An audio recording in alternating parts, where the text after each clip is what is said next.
Hi friends, నా పేరు Surendra. Welcome back to my channel. ఇప్పుడెప్పుడు అని వెయిట్ చేస్తున్న ప్రోమో వచ్చింది కదా. ప్రోమో రివ్యూతో పాటు అసలు డిమాండ్ పవన్ని కెప్టెన్గా తీయటం వెనకాల యాక్చువల్గా కారణం అదేనా, ఇంకేమన్నా ఉందా అనేది చెప్తాను. ప్రోమో మొత్తం ఎక్స్ప్లెయిన్ చేశాక చెప్తాను. ఒకవేళ నాతో మీరు ఏకీభవిస్తే ఈ అయ్యుండొచ్చు అంటావా, ఏమో అయ్యుండొచ్చేమో అని అనిపిస్తే లైక్ కొట్టండి, ఓకేనా? ఎస్, ఇక్కడ నాగ్ సార్ వచ్చారు. నాగ్ సార్ ఎంత సీరియస్ విషయమైనా పాప మన సీరియస్గా ఉండలేరు. ఆయనలో సైమన్ లాంటి పాత్రలు వేసినా కానీ పాప ఆయన అట్లా చూపించలేడు. విలనిజం అనేది తక్కువ. నాగ్ సార్ ఏంటంటే ఫస్ట్ నుంచి ఆ రొమాంటిక్ జోనర్లో మూవీస్ తీయటము, చాలా క్లాస్ యాక్టర్గా పేరు నాగ్ సార్కి, ఓకే? కాబట్టి నాగ్ సార్ నుంచి అట్లా కొరడా పట్టుకొని ఇట్లా అన్నా కానీ అబ్బా ఇట్లా అంటానికి కూడా కష్టపడుతున్నాడే నాగ్ సార్ అన్న ఫీలింగ్ వస్తుంది అనమాట. ఎస్, పాయింట్స్ అయితే బాగానే పెట్టాడు. చూద్దాం. చాలా మందికి నచ్చని టాస్క్ ఏదైతే ఉందో, ఈ రీతు బాగా టాక్ ఆఫ్ ది టౌన్ అయిపోయింది, talk of the both the Telugu states అయింది. సో దాన్ని బేస్ చేసుకొని మాత్రమే ఈసారి జనాల ఒపీనియన్కి గౌరవం ఇస్తా అలా చేశాడు అంటే మెజారిటీ పర్సెంటేజ్ ఒప్పుకుంటానేమో. కానీ ప్రతి దాంట్లో బిగ్ బాస్లో ఒక బిజినెస్ యాంగిల్ ఉంటుంది అని ఆలోచించే నేను దాని వెనకాల ఇంకో రీజన్ కూడా ఉందనేది చెప్తాను. అది ప్రోమోకి వెళ్దాం. ఫస్ట్, ఇవాళ ఎవరికి రంగు పడుద్దో చూద్దాం అని నాకు సార్ స్టార్ట్ చేస్తాడు. అందరి ఫోటోలు అక్కడ పెడతాడు, రంగు తెస్తాడు. ఎందుకంటే ఆ టాస్కే రంగు టాస్క్ కదా, ఓకే? ఇక్కడ డిమాండ్ పవన్ కెప్టెన్ కావటానికి అర్హుడా కాదా అని అడుగుతాడు. అడిగాక అతను గెలిచిన తీరు కరెక్టా కాదా, okay? Anybody in the house, ఒకవేళ మీరు ఏదైనా మాట్లాడాలనుకుంటే మాట్లాడొచ్చు అనగానే పవన్ కళ్యాణ్ లేస్తాడు. పవన్ కళ్యాణ్ లేచి స్టాప్ అని చెప్పినప్పుడు వెంటనే ఆపకపోతే గేమ్ నుంచి తీసేస్తాను అని చెప్పింది సార్. అంటే అలా ఎందుకు తీయాల్సి వచ్చిందంటే రీజన్ ఇది అని రీతు వైపు మాట్లాడాడు పవన్ కళ్యాణ్. నాకు సార్ గమ్ముకుంటాడా, ఓ అలానా, అయితే ఈ వీడియో చూడు అని ఒక వీడియో వేశారు. అక్కడేంది కరెక్ట్గా ఏమో స్టాప్ అని చెప్పిన వీడియో, భరణి వాళ్ళు చెప్పినప్పుడు స్టాప్ అని వస్తాయి కదా. ఇక్కడ మనకు చూపించిన వీడియోలో డిమాండ్ పవన్ కూడా రంగు పోస్తుంటాడు. అక్కడ అసలు చెప్తే ముందే చెప్పొచ్చుగా స్టాప్. సో వేరే వాళ్ళు పూసినప్పుడే స్టాప్ చెప్పావు, వాంటెడ్లీ చేసావు అన్నదాన్ని క్లియర్ చేస్తాడు. పవన్ కళ్యాణ్ ఏమంటాడు, అసలు పవన్ కళ్యాణ్ కాదు ఏమన్నా నేను అందరూ నువ్వు బాగానే చేసేవారు అంటే నేను ఎప్పుడు ఒక మాట చెప్తుంటా. నాకు సార్ ఒక డెసిషన్ మేకింగ్ తీసుకునేటప్పుడు ఒక చిన్న పేర్లు వదులుతారు. దానికంటే ముందు సినాప్సిస్ లాగా నాకు సార్ ఏం చేస్తా అంటే ఇది జరిగింది అసలు ఏమన్నా అర్థం ఉందా అన్నట్టు అన్నాక, ఎస్ ఇప్పుడు అడుగుతున్నా మిమ్మల్ని, మీ ఓటు ఎవరికంటే ఎవరికి అంటారు, ఇంకా సస్తారా? ఆయన ఒప్పుగా చెప్తే ఒప్పులకి ఎత్తుతారు చెయ్యి, తప్పుగా చెప్తే తప్పులకి ఎత్తుతారు, అంతే కదా. వాళ్ళందరూ ఏదో ఒకటి ప్రూవ్ చేయడం అది ఇది కాదని వాళ్ళు ఏదైనా ఎక్స్ట్రా చేస్తే ఆ వచ్చిన ఆడియన్స్లో 2-3 ఎత్తిస్తారు చేతులు. మీకేమనిపించిందండి అసలు మొత్తం చూశాక అన్నాక? వాళ్ళకి నలుగురిని అడిగి నలుగురిలో ఇద్దరేమో బిగ్ బాస్ టీం అనుకున్న వాళ్ళకి ఫేవర్గా చెప్పి ఇద్దరేమో వాళ్ళకి ఫేవర్గా చెప్పారనుకో, వాళ్ళకి కావాల్సిన ప్రోమో కట్టే వేస్తారు. బీబీకి కావాల్సింది చెప్పనోడిది అసలు పోద్ది, ఇంక ఫుటేజ్లో రాదు. చూసావా, మెజారిటీ ఆఫ్ ది ఒపీనియన్ కూడా మీకు అగెనిస్ట్గా ఉందంటారు. అంటే ఇవన్నీ జరుగుతాయి కాబట్టి చెప్తున్నా, ఓకే? ఇక్కడ స్టాప్ అన్నప్పుడు ఇక్కడ పీకే పవన్ కళ్యాణ్ ఎక్స్ప్లెయిన్ చేస్తారు కదా. నాకు సార్ ఒక వీడియో చూపిస్తాడు, ఆ తర్వాత ఆగు ఇంతటి అయిపోవాలి 1 more వీడియో అని ఏమంటా అంటే, సరే ఈ వీక్ కెప్టెన్ నువ్వు అవ్వలేరా అని చాక్లెట్ ఇస్తాయి కదా. ఇవన్నీ ఏమో ఫస్ట్ నుంచి చెప్పుకుంటూ వచ్చింది, మనం మొత్తుకుంటుంది అదే చాలాసార్లు. అసలు జనరల్గా చూస్తున్న మనకే డౌట్ వచ్చింది. ఇన్నిసార్లు నా వీడియోస్లో చెప్పుకుంటా, ఇన్నిసార్లు ఈ అమ్మాయి కెప్టెన్ కావాలంటుందంటే కెప్టెన్ చేసేస్తారేమో ఏదో ఒకటి చేసి అని. అది బిగ్ బాస్ గమనించే. ఇప్పుడు చూడండి, ఇది ఒక పెద్ద ఇది ఎట్లా చెప్పాలి మీకు. ఇప్పుడు సింపుల్, ఇప్పుడు మనం బిగ్ బాస్ కూడా ఒక మాట అనొచ్చు. ఏంది, నాకు సార్ చూపించిన వీడియో ఏంది, సరే ఈ వీక్ కెప్టెన్ అవుదులే అని చాక్లెట్ ఇచ్చింది కదా, డిమాండ్ పవన్ పేరును నువ్వు పుష్ చేసావా లేదా? చేశాను సార్, ఓకే. సో స్టాప్ అన్నాక కూడా నువ్వు భరణిని ఎలిమినేట్ చేసావా లేదా? చేశాను సార్ అని ఒప్పుకుంటుంది, ఓకే. అయితే ఇక్కడ ఇప్పుడు ఇతను పుష్ చేస్తుందిగా కెప్టెన్ కావటానికి, అది బిగ్ బాస్కి తెలుసుగా. ఇతను ఏమని కానీ పెడితే, అతను పుష్ చేస్తే అతన్నే కెప్టెన్ అవుతాడు, గేమ్ అంతా ఇదైపోద్ది అనుకుంటే వేరే వాళ్ళని పెట్టాలిగా. పెట్టాడు బిగ్ బాస్. ఎందుకంటే ఏమని పెడితేనే ఏమైనా టెస్ట్ చేయటం అనమాట. ఏమైనా టెస్ట్ చేసే ప్రయత్నం ఏం ఫెయిల్ అయింది, ఓకే. ఖచ్చితంగా ఫెయిల్ అయింది. అసలు ఇంత అంటుంది కదా, జెన్యూన్గా ఉంటుందా లేకపోతే ఎట్లా ఉంటుందా అని వాళ్ళ ఫుటేజ్ మొత్తం 2-3 వీడియోలు వేసేసారు. వేసాక తర్వాత ఏమంటాడు,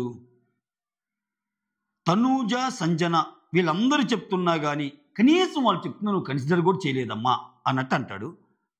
అన్నాక మొదటి నుంచి పవన్ నీ కెప్టెన్ కావాలని నువ్వు మేనిఫెస్ట్ చేస్తానే ఉన్నావు, దానికి సపోర్టింగ్ వీడియోస్ కూడా ఉన్నాయి. ఇంకా వాళ్ళు ఏమనలేరు, ఎందుకంటే నువ్వు కెప్టెన్ కావాలని చెప్పి చాక్లెట్ ఇచ్చిందామా, ఓ ఇంత జరిగిందా అని శ్రీజ, ప్రియ అందరూ మొన్నటిదాకా మాట్లాడారు. గట్టిగా అనగానే వాళ్ళిద్దరు తప్పితే మొత్తం 11 చేతులు లేచినాయి, మిగతా తప్పే అని అన్నాక హౌస్లో ఎంతమంది ఈ ప్రాసెస్ కరెక్ట్ కాదు అని మీరు ఫీల్ అవుతున్నారనగానే అందరు చేతులు ఎత్తారు. ఎవరు కెప్టెన్సీ ఈజ్ రివోక్డ్ అంటారు, మాస్ మ్యాన్ వచ్చి అతను కెప్టెన్ మ్యాన్ తీసుకుంటాడు. ఇది జరిగింది. ఇక నేను చెప్పాలనుకున్న పాయింట్ ఏంటంటే, నిజంగా వీళ్ళ మీద ఒక ట్రాక్ కానీ వాళ్ళ మధ్య ఒక బీజిఎమ్స్ కానీ ఇవన్నీ వేయటానికి ట్రై చేసింది ఎవరు? Bigg Boss. ఎందుకంటే అక్కడ ఉన్న 15 మందిలో ఇద్దరిని చూజ్ చేసుకుంటాడు ఈ కంటెంట్ కోసం. ఈ కంటెంట్ కోసం చూజ్ చేసుకున్నప్పుడు వాళ్ళకి అనిపించిన ఆనిముత్యాలు వీళ్ళిద్దరు అనిపించినప్పుడు ఇక్కడ మేజర్లీ వాళ్ళు ఎక్కడ ఫెయిల్ అయ్యారంటే వాళ్ళిద్దరు అలా మాట్లాడుకోవటం కానీ, వాళ్ళిద్దరూ అలా అరే ఇతను అంటాడు కదా చాక్లెట్ తినాలనిపిస్తుంది, చాక్లెట్ తినాలనిపిస్తున్నా, నన్ను తినేయిరా నువ్వు, నన్ను తినే, నేను రెడీ అన్నట్టు అంటాడు. ఇటువంటి వేసినప్పుడు బయట జనాల్లో ఆ బజ్ అనేది వస్తే వేరే రకంగా ఉంటుంది. అంటే వీళ్ళిద్దరూ ఈ కంటెంట్ పులిహార కంటెంట్ చేస్తున్న జనాలను మెప్పించలేకపోయిన కంటెంట్ ఇది. అర్థమైనా? జనాలను మెప్పించలేకపోయిన కంటెంట్, వీళ్ళిద్దరిని ఒక గ్రూప్గా పెట్టి మీమ్ పేజ్ స్టార్ట్ అవటం, వీళ్ళిద్దరు అది ఇది అంటాం, ఇవన్నీ వేరు. అక్కడ ఫెయిల్ అయ్యారు. నాకు తెలిసి మెయిన్ రీజన్ అదంట. నేను అంటే అఫ్కోర్స్ బిగ్ బాస్ కొంతమంది చూసే యాంగిల్ వేరేగా ఉంటుంది. ఏడ్చేవలేరా అంటే నేను చేయగలిగింది ఏం లేదు, కానీ చెప్తున్నా. అంటే సే ఫర్ ఎగ్జాంపుల్ వీళ్ళిద్దరి కెమిస్ట్రీ కానీ చాలా బాగా వెళ్ళి చాలా పేజెస్ క్రియేట్ అయిపోయి విపరీతంగా వీళ్ళిద్దరికి ఒక జనాల్లో వీళ్ళిద్దరి పేరుకి ఇప్పుడేంది రీతు పవన్ అనో లేకపోతే పవన్ రీతు అని ఏదో పెడతారుగా క్యాప్షన్స్. ఓకే, ఆ రీతులో ఫస్ట్ లెటర్ ఆర్ఐ, పవన్లో పవన్ పిఐ, రేపానా లేకపోతే పరీనా, పవన్లో ఫస్ట్ లెటర్స్ 2 పా, రీతులో ఫస్ట్ లెటర్స్ 2 రీ, పరి హ్యాష్ట్యాగ్ పరి, ఇట్లా విపరీతమైన పేజెస్ క్రియేట్ అనుకో వాళ్ళకి ఆ కంటెంట్ కావాలి, బజ్జు వస్తుంది, వేద్దాం ఇంకా ఈ లవ్ బీజియంలో వేద్దాం అంటారు. కానీ వాళ్ళు ఫెయిల్ అయ్యారు. అసలు అంటే ఎవరికి అది అసలు అనిపించడంలా, ఒక ఆర్గానిక్గా కానీ అనిపించడంలా. ఓకే, అసలు మిగిలిన వాళ్ళు ఎన్ని ఆర్గానిక్గా అంటే మిగిలిన వాళ్ళు కూడా ఆర్గానిక్గా ఉండవు. కాకపోతే ఈ బయట నానినప్పుడు ఇప్పుడు చూడండి, అదే వాళ్ళ లవ్ బీజియంలు నచ్చి వాళ్ళ పేరు కానీ బయట ఇంపాక్ట్ క్రియేట్ చేయగలిగితే అదే బీబీ టీము ఏదో ఒక రకంగా వాళ్ళకి ఇంటి దగ్గర నుంచి వచ్చే షర్ట్లో, వాళ్ళ దగ్గర ఇంటి నుంచి వచ్చే వీటిలోనో ఒకరి కలర్ ఒకరు సేమ్గా ఉండటం చేసేటట్టు చేసి, ఈరోజు ఇద్దరు సేమ్ కలర్ వేశారు, రీతు మాట్లాడుతుంటే పవన్ నువ్వేదో నవ్వుతున్నావే, రీతు సిగ్గుపడుతున్నట్టున్నావు కదమ్మా నువ్వు పవన్ మాట్లాడుతుంటే, ఇట్లా వెళ్తుంది స్క్రీన్ ప్లే. ఇప్పుడు బటర్ఫ్లైస్ వస్తున్నాయా, ఇప్పుడు అమ్మాయి పేరు విష్ణుప్రియ అండ్ పృథ్వీకి యాక్చువల్గా ఇష్టం ఉండదు, విష్ణుప్రియ చేస్తుండదు. కానీ వాళ్ళకి ఇష్టం ఉన్నా లేకపోయినా వీళ్ళిద్దరి పేరుని ఆస్వాదించే వాళ్ళు బోల్డంత మంది ఉండేవాళ్ళు బయట. అసలు వాళ్ళ మీద మీమ్స్ అని అదని ఇదని. సో ఇక్కడ ఏంటమ్మా విష్ణు సిగ్గుపడుతున్నవే, పృథ్వీ వస్తుంటే ఏంటి పృథ్వీ అని ఇట్లా ఒక్కోసారి వాళ్ళకి ఇష్టం ఉందా లేదా అన్నది మ్యాటర్ కాదు బిగ్ బాస్కి, వాళ్ళ గురించి బయట ఎంత చర్చ జరుగుతుంది అనేది మ్యాటర్. యాక్చువల్గా పృథ్వీ అండ్ ఈ విష్ణు విషయంలో అంటే ముందు కూడా ఇంకా చాలా పేర్స్ ఉంటాయి, అఖిల్, మోనాలని, ఆ తర్వాత ఇంకా ఎన్ని పేర్స్ తెలియదు కానీ బిగ్ బాస్ సీజన్కి ఒకరు ఉంటారు. ఇట్లా వాళ్ళిద్దరు ఇప్పుడు ఇక్కడ ఏంటి, అతనికి ఇష్టం లేదు, విష్ణుప్రియకి ఇష్టమైన బయట దాని గురించి ఎక్కువ బజుంది కాబట్టి చూపించడానికి ట్రై చేశారు. ఇప్పుడు వాళ్ళిద్దరు ఒకరికొకరు ఏమేమో ఆయన దగ్గరికి పోతుంది, ఆయన కూడా బాగా ఇంట్రెస్టింగ్ ఉన్నాడు, అసలు ఆమె మీద ఒక మాట అంటే ఈయన అందరి దగ్గరికి పోయి కవర్ చేయాలని చూస్తున్నాడు. నిన్న కూడా చూసాం మనం అర్ధరాత్రి ముచ్చట్లు కూడా ఈ పాయింట్ చెప్పాను నేను. అటువంటప్పుడు వాళ్ళు ఎంత ట్రై చేసినా బయట ఆ గుర్తింపు లేదు. వాళ్ళకి గుర్తింపు లేనప్పుడు ఇంకా బిగ్ బాస్ ఏమవుతుంది, ఎన్నాళ్ళు కొడతాడు మ్యూజిక్, కొట్టలేడు కదా. ఆలు కనులదానా నీ విలువ చెప్పుమైనా నా ప్రాణమిచ్చుకోన నీ రూపు చూసి శిలను అయితేనే, అటువంటివి వాడాలంటే సారీ కొంచెం ఒక లైన్ ఎక్స్ట్రా పాడాను, ఎవరైనా దడుచుకొని ఉంటే సారీ. సో అటువంటి వాడాలంటే కంటెంట్ క్రియేట్ చేయాలి కదా, వీళ్ళకి అది రావటం బయట రాని పేరుని ఎంతసేపు అని తీసుకెళ్తారు. సో ఇంకా అవసరం లేదని ఆయన దీనివల్ల ఒక రకంగా వాళ్ళిద్దరి మధ్య మనస్పర్ధలు వచ్చే అవకాశం ఉంది. ఇప్పుడు అతని ప్రమేయం లేకుండానే కెప్టెన్ అయ్యి కెప్టెన్గా పోవడానికి ఈ అమ్మాయి రీజన్ అయింది. ఇప్పుడు యాక్చువల్గా మాట్లాడితే అతను కెప్టెన్ అయిందంటే ఈ అమ్మాయి రాంగ్ సంచాలక్ వల్ల. అతను ఎస్ నీకు కూడా ఎక్కువ కలర్ పడిందిరా, నువ్వు వెళ్ళిపో అంటే ఆయన చేయగలిగింది ఏం లేదు. అయినా కానీ ఆ ఇష్యూ అలా క్రియేట్ చేయటం వల్ల వాళ్ళిద్దరి మధ్య అలా ఉంటుంది. అంటే వాళ్ళ పేరుకి బయట బస్సు లేకపోవడం కూడా బిగ్ బాస్ టీం ఒక అంశంగా చెప్తారు. ఎందుకంటే కొన్ని నమ్మాలి మనం. ఇప్పుడు సుమన్ శెట్టి ఉన్నాడబ్బా, సుమన్ శెట్టి ఏం ఆడటంలా, నిజంగా ఏం ఆడాడు. ఫస్ట్ వీక్ ఒక 2 డైలాగులు, నెక్స్ట్ వీక్ కొంచెం కామెడీ చేస్తున్నాడు, ఆ తర్వాత ఏదో ఒకటి తన్నాడు, ఇంతే. దీనికి వాళ్ళు ఇస్తున్న ఎలివేషన్స్ కానీ నువ్వు చాలా మారావు, చాలా గేమ్లో ఇంప్రూవ్ అయ్యావని ఎందుకంటున్నారంటే ఆయనకి బయట బజ్జు ఉంది. ఆయన మీద ప్రోమో వేస్తే మిలియన్స్లో వెళ్ళిపోతున్నాయి.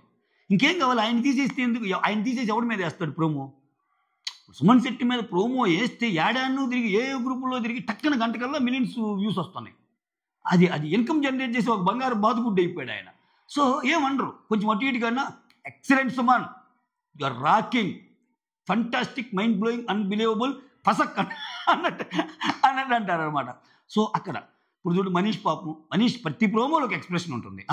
యువర్ కెప్టెన్సీ ఈజ్ రివోక్డ్ అన్నాడు. మళ్ళా అసలు ఆ నామినేషన్లో నిజంగా పాపం ఆయన ఎక్స్ప్రెషన్ ఎలా ఉంటుందో ఏమో, ఎలిమినేట్ అయిపోయాడు పాపమా. చివరిలో చెప్పా కదా, ఆయన అందరినీ ఎలిమినేట్ చేయగా అందరిని అనాలిసిస్ చేశాడు, కానీ ఆయన అనాలిసిస్ చేసుకోలేకపోయాడు. ఇంకోటి ఏంటంటే ఆయన అనాలిసిస్ చేసుకోవడానికి కూడా కనీసం ట్రై చేయాల. నా గేమ్ ఎలా వెళ్తుంది అని ఆలోచించడం వేరు, ట్రై చేయాలి. అంటే అంత కాన్ఫిడెంట్గా ఉన్నాడు.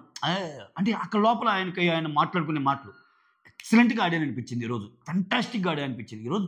బ్లడీ సాటిస్ఫాక్షన్ ఉంది నా గేమ్లో. ఇట్లా అక్కడ లోపల అందరూ అనుకుంటుంది ఇది. అంటే వీళ్ళకి ఏంటంటే కొంచెం మా ప్రభావం కూడా ఉందేమో అనిపిస్తుంది. అంటే మా ప్రభావం అంటే మేమర్స్ కానీ రివ్యూర్స్ కానీ ఇంకొకరైనా ప్రభావితం. అంటే ఇప్పుడు ఏం చేస్తాం, మేము రివ్యూస్ ఇచ్చేటప్పుడు ఏం చెప్తాం, కొంతమందిని ఫస్ట్ 3 వీక్స్ 2 వీక్స్ కోసమే వాళ్ళు పిక్ చేసుకునే క్యాండిడేట్లు కొంతమంది ఉంటారు. ఇప్పుడు ఫ్లోరా సైనింగ్ తీసుకోవడం ఆమె పెద్ద ఏం పొడిచిద్దని కాదు, 1 వీక్ కోసం ఉండి వెళ్ళిపోద్దని.